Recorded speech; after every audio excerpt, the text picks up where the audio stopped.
the way I wanted to. This version of The Secret Garden is illustrated by Inga Moore, and the illustrations are just gorgeous. The book was published, I believe, in 1911.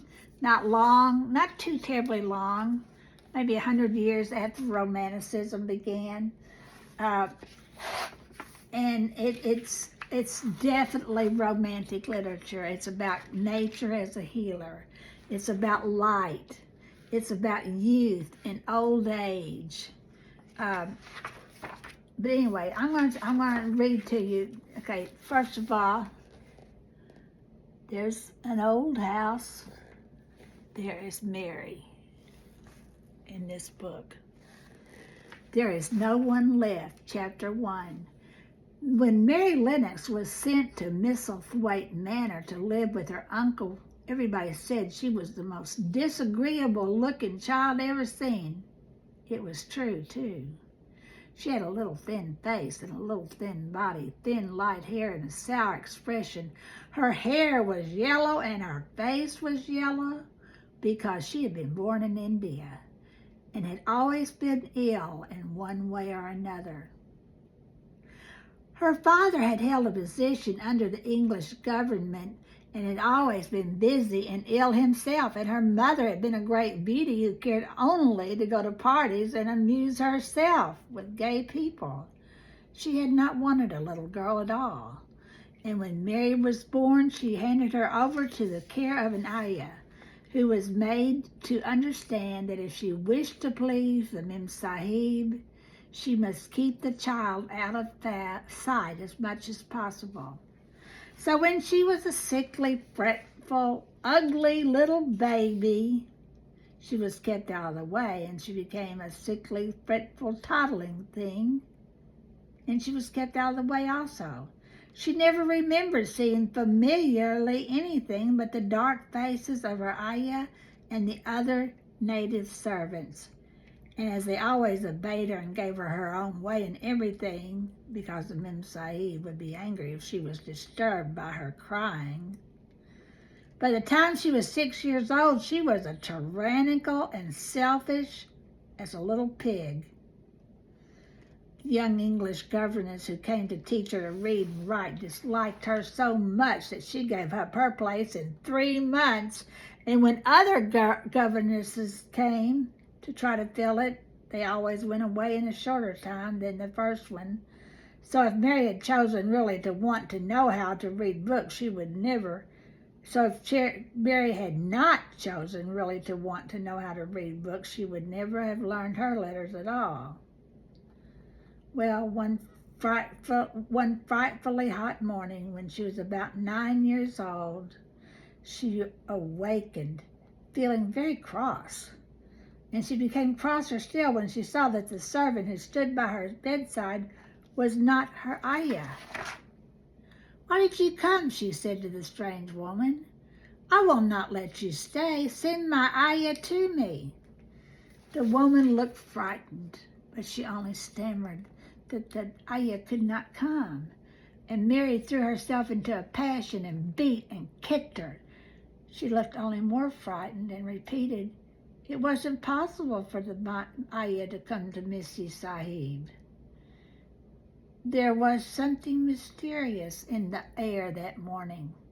Nothing was done in its regular order, and several of the native servants seemed missing, while those whom Mary saw slunk or hurried about with ashy and scared faces. But no one would tell her anything, and her ayah did not come. She was actually left alone as the morning went on, and at last wandered out into the garden and began to play by herself under a tree near the veranda. She pretended that she was making a flower bed, and she stuck big scarlet hibiscus blooms into little heaps of earth all the time, growing more and more angry and muttering to herself the things she would say and the name she would call Sadie when she returned. "Pig, pig, daughter of pigs," she said, because to call a native a pig is the worst insult of all.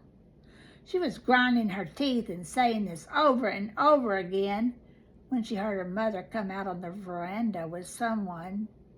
She was with a fair young man, and they stood talking together in low, strange voices.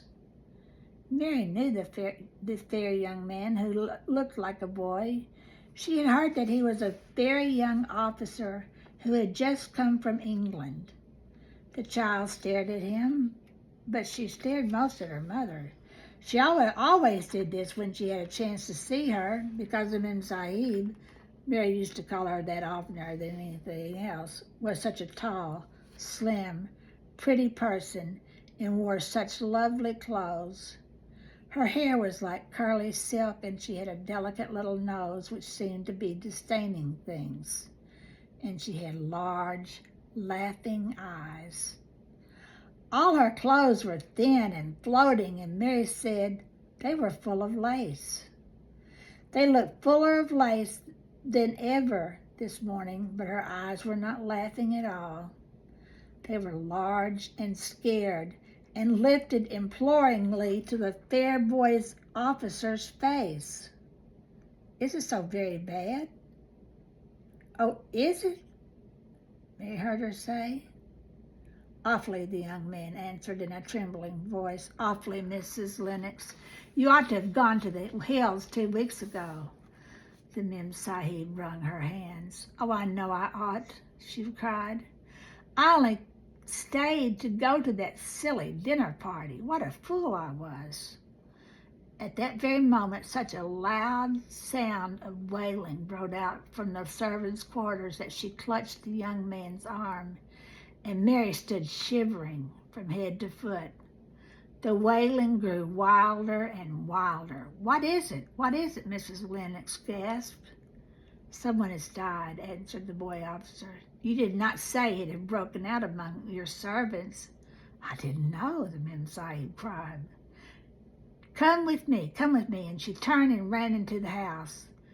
After that, appalling things happened, and the mysteriousness of the morning was explained to Mary. The cholera had broken out in most fatal form, and people were dying like flies. The ayah had been taken ill in the night, and it was because she had just died that the servants had wailed in the huts. Before the next day, 3 other servants were dead, and others had run away in terror. There was panic on every side and dying people in all the bungalows. During the confusion and bewilderment of the second day, Mary hid herself in the nursery and was forgotten by everyone. Nobody thought of her. Nobody wanted her, and strange things happened of which she knew nothing. Mary alternately cried and slept through the hours. She only knew that people were ill and that she heard mysterious and frightening sounds.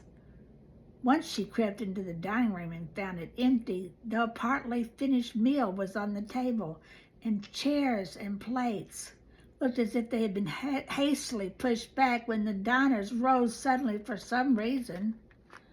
The child ate some fruit and biscuits, and being thirsty, she drank a glass of wine, which stood nearly filled. It was sweet, and she did not know how strong it was. Very soon it made her intensely drowsy, and she went back to her nursery and shut herself in again, frightened by cries she heard in the huts and by the hurrying sound of feet. The wine made her so sleepy that she could scarcely keep her eyes open, and she lay down on her bed and knew nothing for a long time.